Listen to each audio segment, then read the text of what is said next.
السلام عليكم ورحمة الله وبركاته.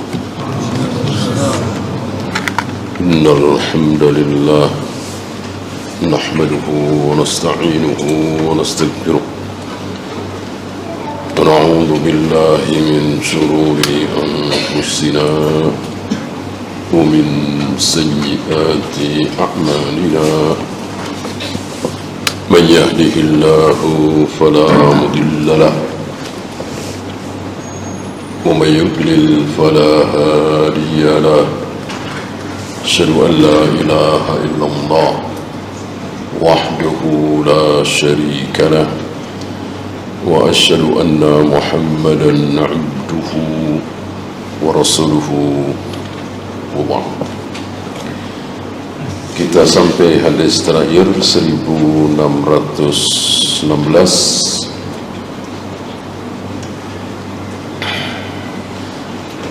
وعن أبي هريرة رضي الله عنه قال سمعت رسول الله صلى الله عليه وسلم يقول قال الله تعالى. Hadis ini sanadnya sampai kepada Allah.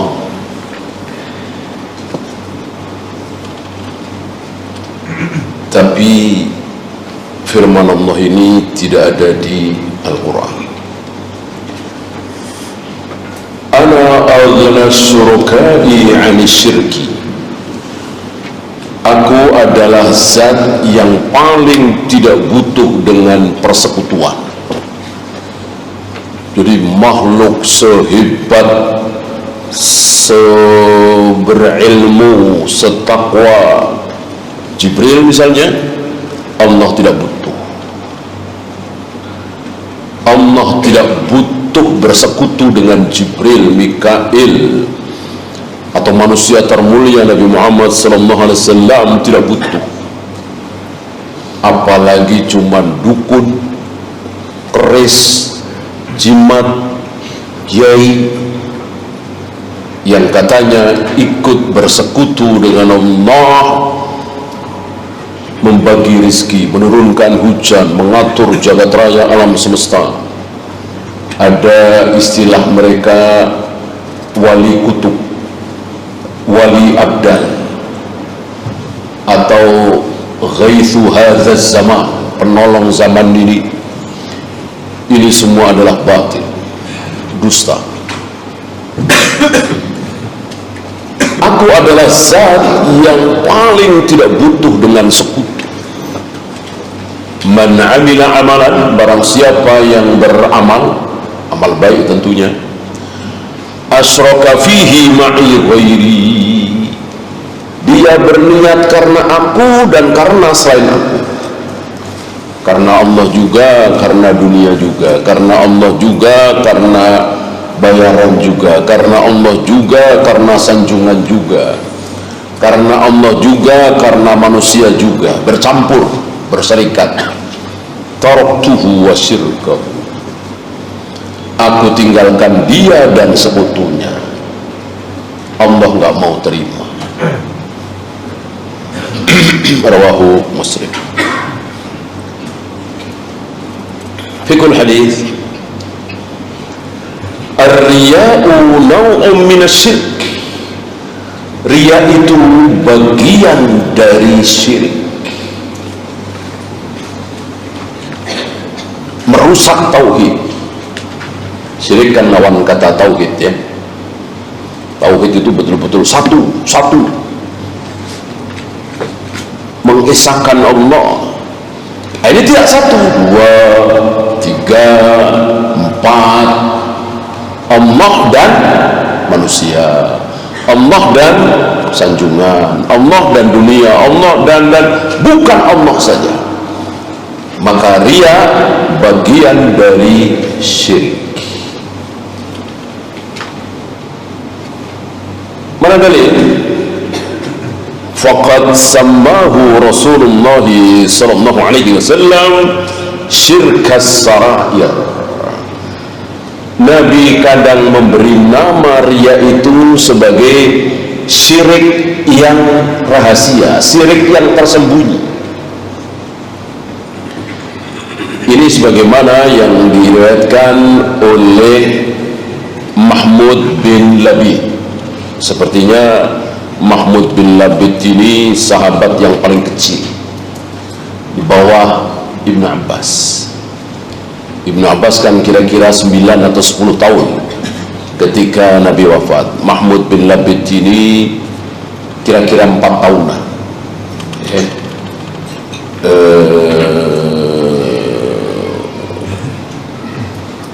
Saat Nabi wafat, sempat Nabi wudu berkumur-kumur dan airnya disemburkan ke Mahmud bin Labid ini. Ya, namanya anak-anak 4 tahun kan, senang disembur air dari mulut Nabi SAW. Maka para ulama memasukkan beliau sebagai sahabat, dan ini menjadi batas 4 tahun. Oleh karena itu ketika 3 tahun 2 tahun ketemu Nabi di umur 2 tahun, tidak masuk sahabat.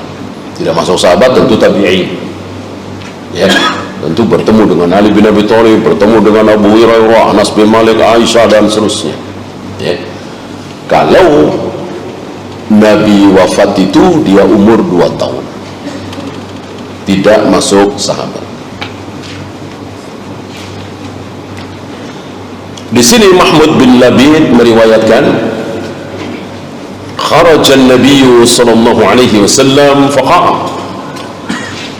Satu ketika Nabi pernah keluar dari rumahnya dan mengatakan, ya ayuhan nas, wahai manusia, iyyakum wa syirkas sarair, hati-hati kalian terhadap syirik yang tersembunyi, yang rahasia.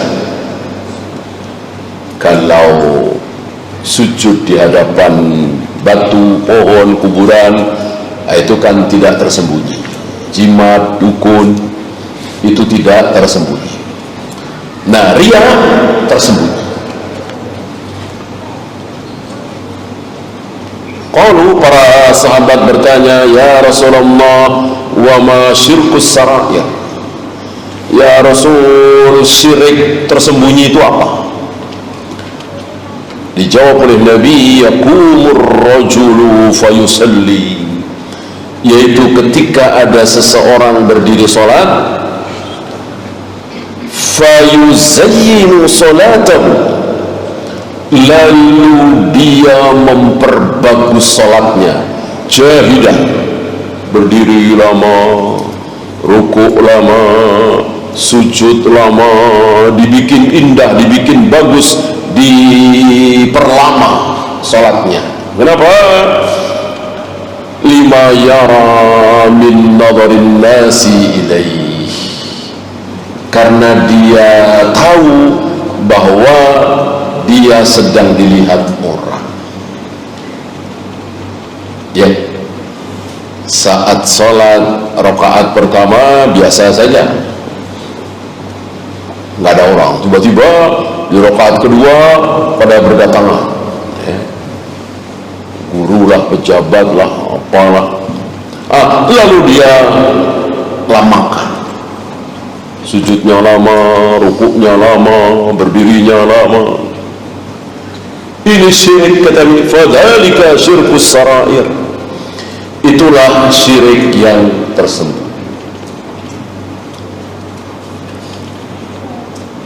Wasammahu asyirkal khafi, kadang-kadang Nabi memberikan nama yaitu syirkul khafi, ya, mirip tersembunyi, rahasia, tidak terang-terangan.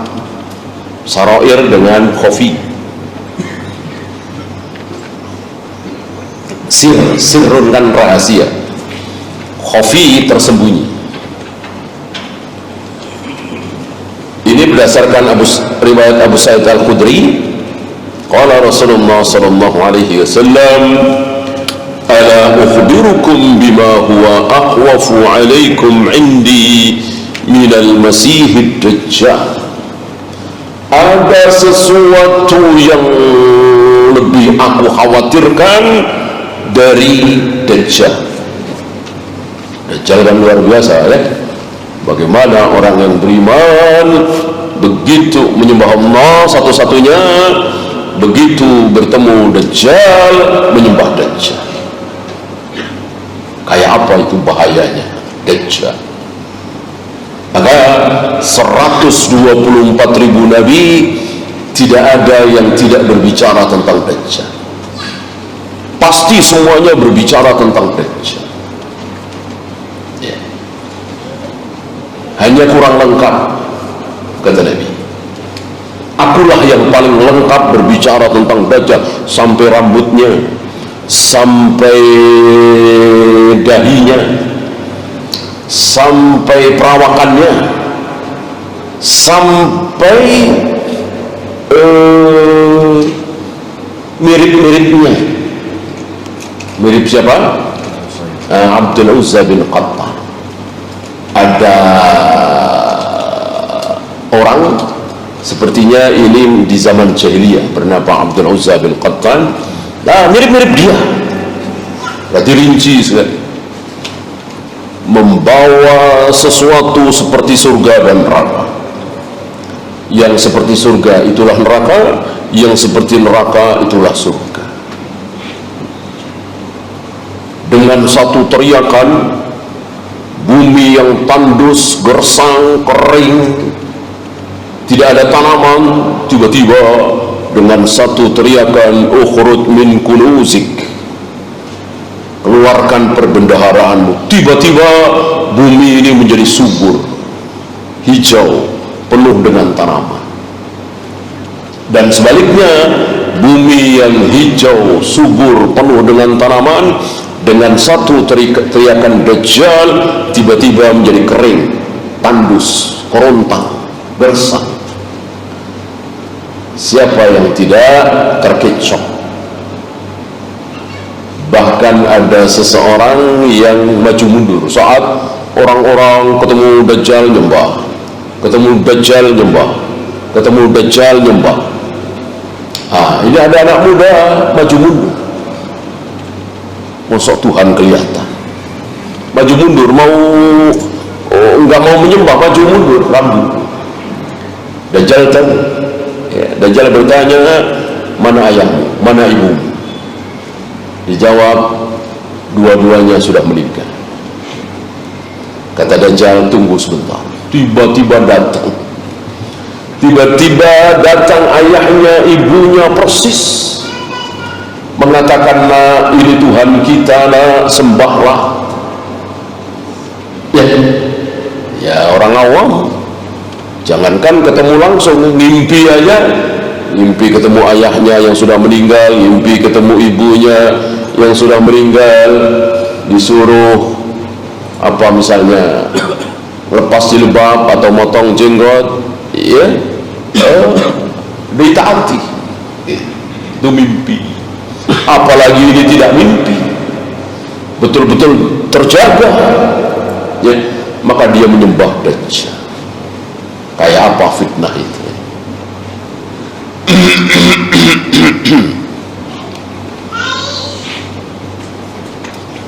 Tapi ada yang lebih aku khawatirkan, kata Nabi, daripada Dajjal. Dajjal jelas mengkhawatirkan sekali.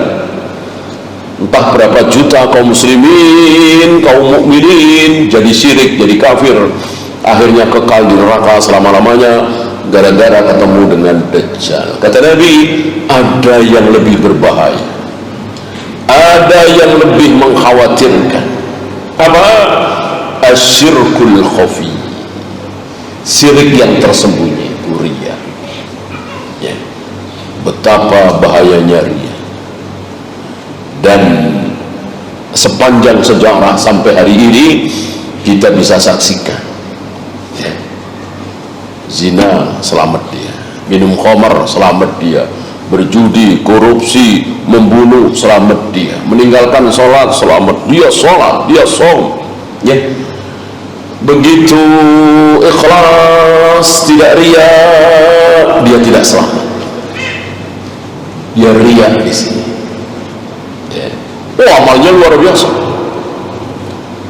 Entah berapa ribu fakir miskin ditolong oleh dia, entah berapa miliar, berapa triliun uang dia disumbangkan untuk fakir miskin. Luar biasa. Jujur, amanah, sholat, saum, haji dan seterusnya. Tapi dia tidak selamat dari asyirkul khafi. Dia yang terbesar di hati dia, tentu kita nggak tahu ya. Hati orang kan nggak ada yang tahu kecuali Allah. Yang terbesar di hati dia itu sanjungan manusia. Sanjungan manusia itu nomor satu. Mana caranya supaya manusia menyanjung aku, memuliakan aku, menghormati aku.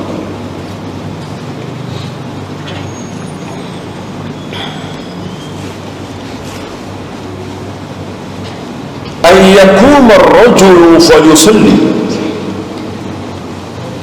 Beliau memberikan contoh seseorang yang berdiri salat, fayuzayyiru salatahu lima yara min nadhari rajul. Begitu dia sadar bahwa ada yang sedang melihat, menyaksikan, memperhatikan, dia perbagus salatnya. Dia lama-lamakan sujudnya, berdirinya, rukuknya dan seterusnya.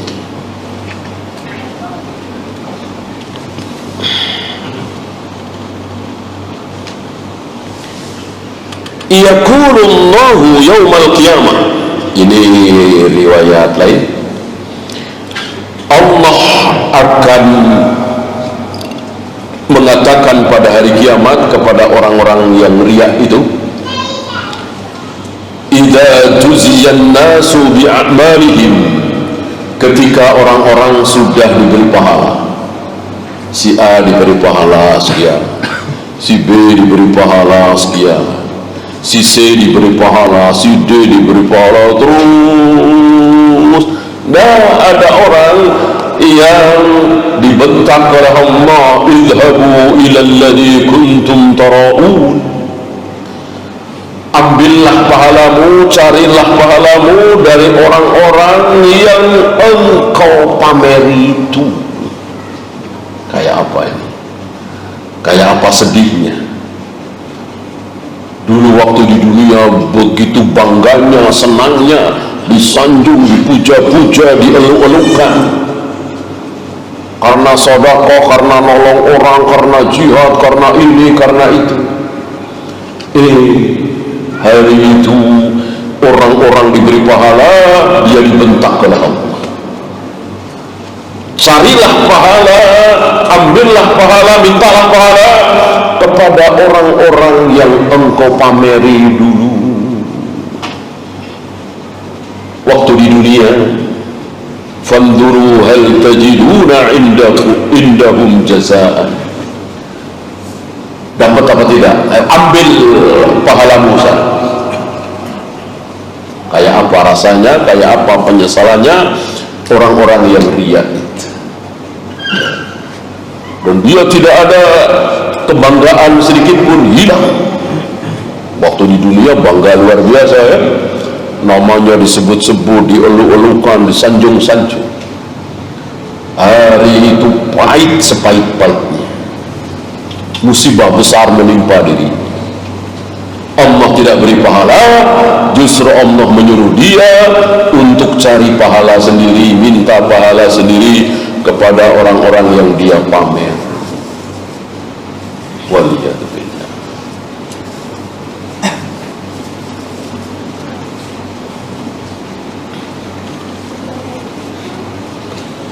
Oleh karena itu, seperti yang kita bahas kemarin, bahwa para ulama betul-betul bersungguh-sungguh,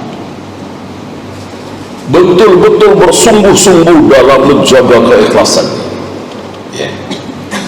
sampai mereka memilih mending dicaci, mending dimaki, mending dihujat, daripada disanjung-sanjung dan itu menghilangkan pahala. Maka dari mulai sahabat, tabi'in, atba'ut tabi'in dan seterusnya, itu selalu ada contoh-contoh orang ikhlas. Waktu itu kita bahas Yazid, ya, ayahnya Ma'an bin Yazid.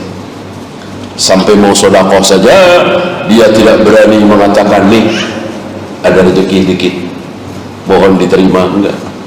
Tapi diletakkan di sampingnya supaya diambil, supaya yang bersangkutan tidak tahu kalau si Yazid yang memberikan sedekah. Ya. Ada lagi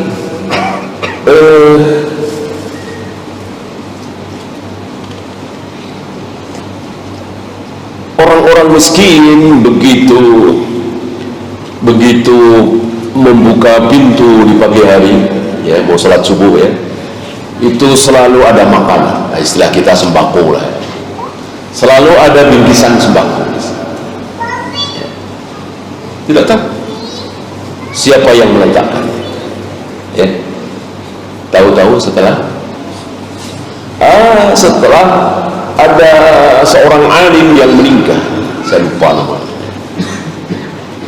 Setelah orang alim ini meninggal, nggak ada lagi sembako di depan pintu orang-orang miskin.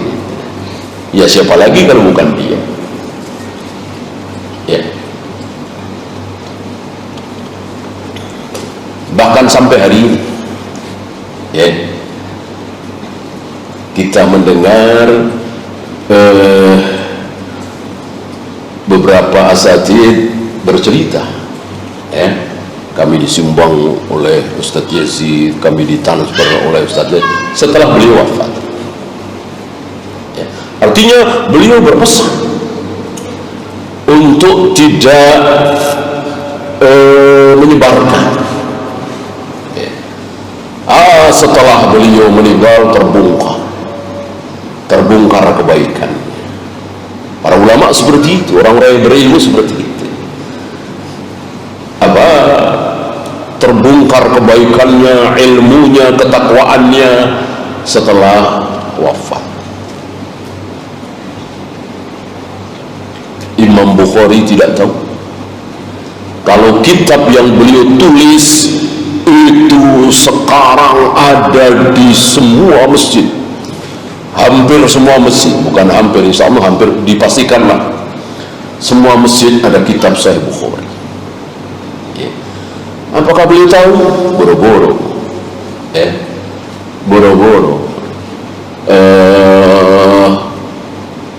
dikucilkan oleh pemerintah dan dikucilkan oleh ulama lain, ya. Di akhir kehidupan beliau luar biasa, ya. Sampai diriwayatkan Imam Bukhari datang ke Baghdad disambut oleh ribuan manusia.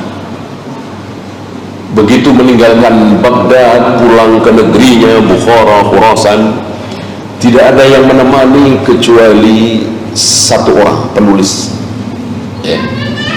Karena fitnah dengan Muhammad bin Yahya, panjang ceritanya, ada hubungannya dengan khalqul Quran, ya. Padahal Muhammad bin Yahya ini pernah bercerita, aku bertanya tentang ruwatul hadis, perawi-perawi hadis kepada Bukhari. Bukhari menjawab, oh, si fulan bagaimana, si fulan hafalannya gimana, si fulan, dan itu kan ratusan, ribuan, ya. Bukhari menjawab, ini kata beliau sendiri, ya, Muhammad bin Yahya Az-Zuhri. Bukhari menjawab seolah-olah Bukhari sedang membaca Qul huwallahu ahad, ya. Artinya kecil sekali. Ya, siapa yang tidak hafal Qul huwallahu ahad, Allahu samad, lam yalid wa lam yulad, kan pendek dan Anak kecil juga, orang nggak pernah ngaji juga hafal. Padahal ribuan perawi hadis beliau hafal luar biasa, seperti beliau hafal, kita hafal qul huwallahu ahad. Di kemudian hari malah gara-gara Adz-Dzuhri Imam Bukhari dikucilkan. Seterusnya luar biasa ulama-ulama kita. Mereka sangat luar biasa menjaga keikhlasan sampai segitu. Walaupun dalam hal ini ada yang gulu tanpa ilmu, saking khawatir ria tidak mau sholat berjamaah di masjid, saking khawatir riaknya mau umroh dibatalkan misalnya, tentu ini pun maka harus pertengahan, harus dengan ilmu, bahwa kita khawatir kita terkena ria tapi juga tidak boleh bodoh, karena meninggalkan amal karena takut ria itu pun ria, itu pun keliru. Maka tidak boleh ketika kita khawatir jangan ria, teruskan, jangan hentikan. Mau sedekah misalnya terlanjur banyak, jangan ria, teruskan, kemudian mohon kepada Allah supaya dibikin ikhlas. Kemudian ar-riya'u muhbitun lil amal wa mubtilun lil ajr. Riya itu bisa menghapuskan amal, bisa membatalkan pahala yang mestinya dia dapat batal, nggak jadi dapat.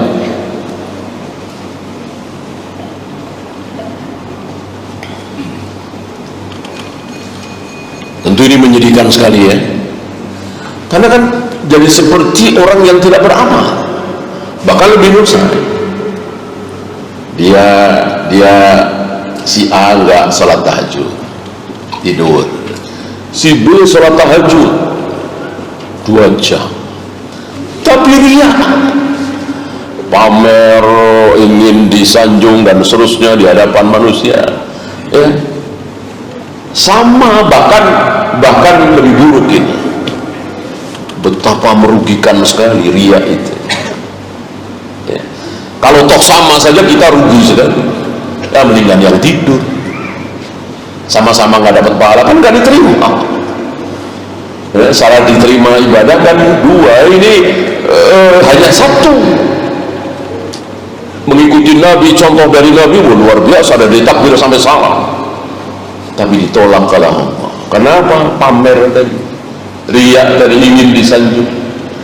Dengan yang tidur bangun-bangun subuh atau menjelang subuh, sama rugi besar. Ini lebih buruk dari sahabat, dia dosa, karena riya itu dosa. Bukan sekedar amalnya tidak diterima, karena dia mendoakan baik kepada yang melempar itu umatnya. Allahumma gfirli qaumi fa innahum la ya'lamun. Ampuni mereka ya Allah, mereka tidak tahu. Ketika Nabi cerita ini, beliau yahki nabiyan minal anbiya, ada seorang nabi gitu.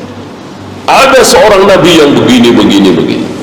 Padahal nabi tersebut siapa? Diri beliau sendiri. Nah, bisa kita ambil contoh, sekelas beliau saja menjaga keikhlasan, bagaimana kita tentunya lebih menjaga. Insya Allah beliau jauh dari ria, ingin dipuji, ingin disanjung, jauh, tapi tetap beliau menjaga. Apalagi kita, Al-Islamu dinut tauhidi wal ikhlasi wal ittiba'. Islam itu agama tauhid, agama ikhlas, agama ittiba', satu. Tauhid satu, ikhlas satu, murni. La yuqbalul andadu mahma ikhtalafat alwanuha wa taghayyarat ashkaluha. Maka tidak menerima andad itu jamak dari niddu, tandingan-tandingan, tidak diterima. Walaupun tandingan itu sehebat Jibril, semulia Mikail, sesoleh Nabi Muhammad SAW, Allah enggak terima. Sampai sekedar waktu itu Masya Allah wa sya'a Muhammad. Ini beredar di kalangan sahabat.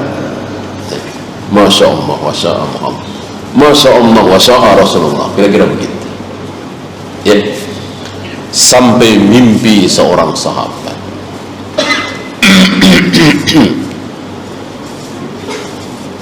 Yang dari mimpi itu ketahuan bahwa Masya Allah wa sya'a Rasulullah ini kalimat batin. Biasa para sahabat ketika bermimpi melapor kepada Nabi alaihissalatu wassalam. Ini dilaporkan kepada Nabi. Begitu dilaporkan, langsung gak lama Nabi naik mimbar. Mulai saat ini stop ucapan kalian Masya Allah wa sya'a Muhammad, Masya Allah wa sya'a Rasulullah, stop. Ucapkanlah Masya Allahu wahdah. Ini semua terjadi terserah Allah, menurut kehendak Allah saja. Tidak boleh dan kehendak Rasulullah, tidak boleh. Cukup kehendak Allah. Al-mura'i istahaqqal ismu wal-'adabu 'ala riya'ihi fi 'amali. Orang yang ria itu mendapatkan dosa dan azab kalian. Ya, udah capek sholat tahajud 2 jam, 3 jam, habis hartanya untuk sedekah, mati di medan jihad, lapar haus berpuasa, bukan dapat pahala malah dapat dosa. Musibah apa lagi? Cuman gara-gara ria, gara-gara pamer, ingin disanjung, ingin dipuja.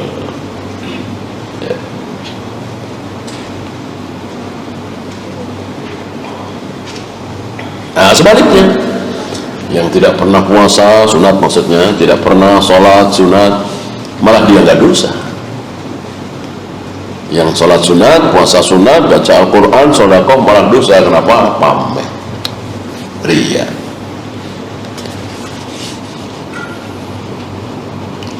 Kemudian al-ibadu ya'rifuna ni'matallahi 'alaihim yaumal qiyamah.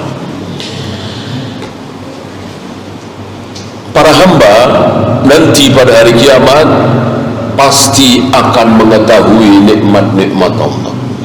Diingatkan, nih, langsung tergambar, langsung ingat kita. Iya, aku dulu sudah dipuji, aku dulu sudah disanjung-sanjung, aku dulu sudah diberi hadiah ini itu gara-gara amal solehku. Langsung ingat. Maka ketika Allah menyuruh kepada dia untuk cari sendiri pahalanya ke orang-orang itu, langsung sadar dia. Ya, nggak ada protes, langsung sadar. Nikmat-nikmat itu dia akui. Wa yukirruna biha wa in ankaruha fid dunya. Dia langsung ikrar, dia nyatakan terima, iya. Nanti akan ada 3 contoh, ya, ada tiga orang gitu. Engkau akui? Ya. Betul ya Om, betul ya Om. Engkau ingat? Ingat ya Om.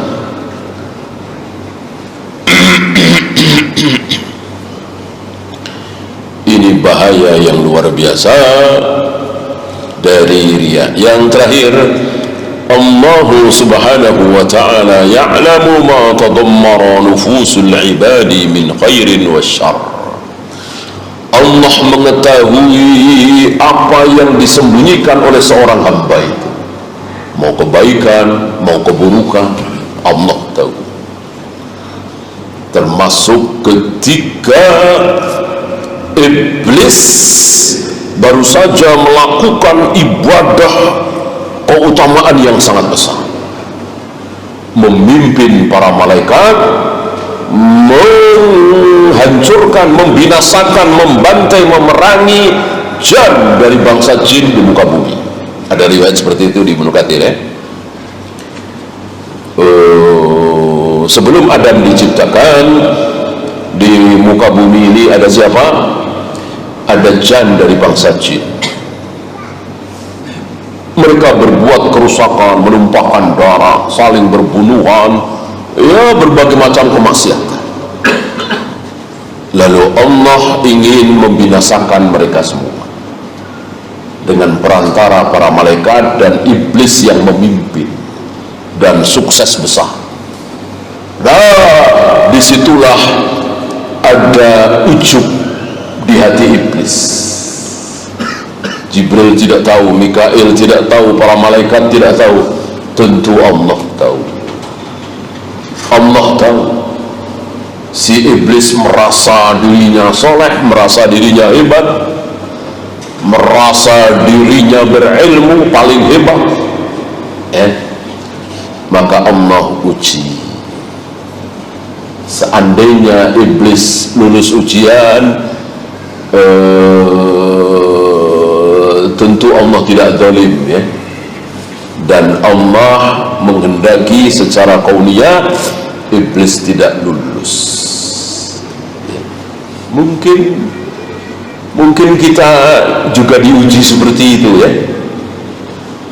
Jadi senior sudah 40 tahun ya, di kantor itu, di pekerjaan itu, di perusahaan itu, tiba-tiba ada yang masuk jauh lebih muda tapi pintar, cerdas gitu ya. Lalu kita disuruh mengakui gitu ya, disuruh nanya-nanya ya. Nah ini ujian yang tidak ringan. Bah, begitulah kira-kira iblis ya. Merasa hebat, merasa kuat, merasa soleh, berilmu, tiba-tiba disuruh sujud kepada makhluk yang baru saja diciptakan. Istilah kita mungkin anak kemarin sore, disuruh sujud sama anak kemarin sore, nggak kuat, tidak kuat. Ana khairum minhu khalaqtani min nar wa khalaqtahu min tin. Sampai saking gak kuatnya, sampai beraninya mengatakan seperti itu di hadapan Allah, aku lebih baik dari dia ya Allah. Engkau ciptakan aku dari api, sedangkan Adam engkau ciptakan dari tanah.